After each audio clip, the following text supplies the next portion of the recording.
Hi, I'm Michelle Kipstool. I'm the Director of Catholic Charities here in Medina County, and formerly I had the position of the Ombudsman here in Medina County. Hello, I'm Jill Boxler, and I am the Ombudsman at this point in time with Catholic Charities. And let me tell you a little bit about the Ombudsman and how it started.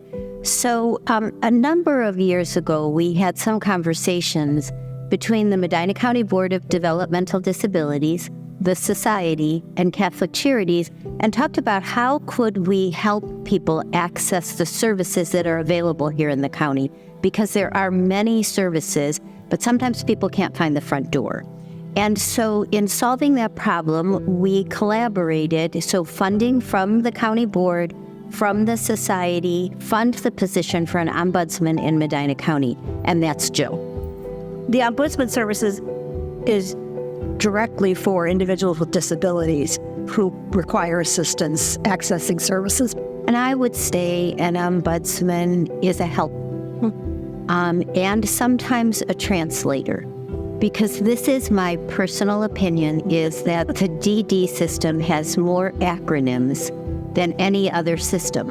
And so sometimes it's a matter of slowing people down who are very used to using those acronyms, slowing them down and saying, could you explain what that, those three initials mean? I think we would agree in these conversations that we've had that oftentimes people are looking for the ombudsman during a transition time.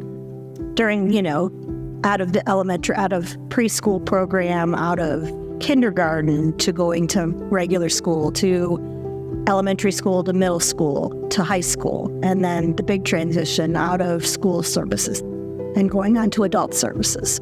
And I would say, and finally, and this is a sad transition, but we oftentimes hear from elderly parents who have an adult child, and the parents have been caring for their child their whole life, and now the parents have a health crisis.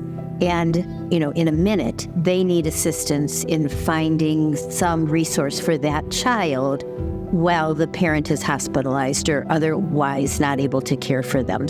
And a lot of times when a family member passes away and they haven't planned what's going to happen for that individual after they're gone, that transition is so much easier if the parent is still around or someone who knows that individual well is still around to help.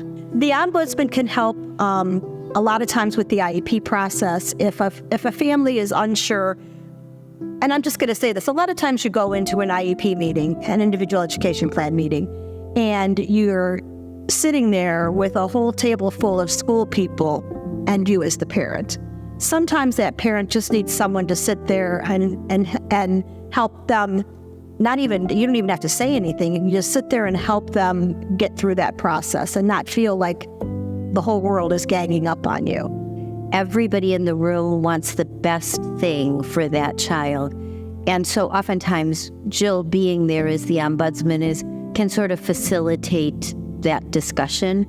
I think here in Medina specifically, the ombudsman grew out of the county board and the society seeing a need for folks to be able to connect to services. So it really is a wonderful collaboration to be able to direct someone to Jill as the ombudsman to find the services that she needs. We are very blessed that the county board and the society have collaborated with Catholic Charities. This service has no cost to any family member, anybody who calls me. I just answer their questions and document it, and we're done. I mean, there's no bill that goes out to everybody. It's just a totally free service that the county board and the society have collaborated on to provide for the community. You can contact the ombudsman through Catholic Charities. The main number is 330-723-9615. My extension number is 13 if you get our voicemail, and you can go right into my voicemail, or I'll be there to answer the phone.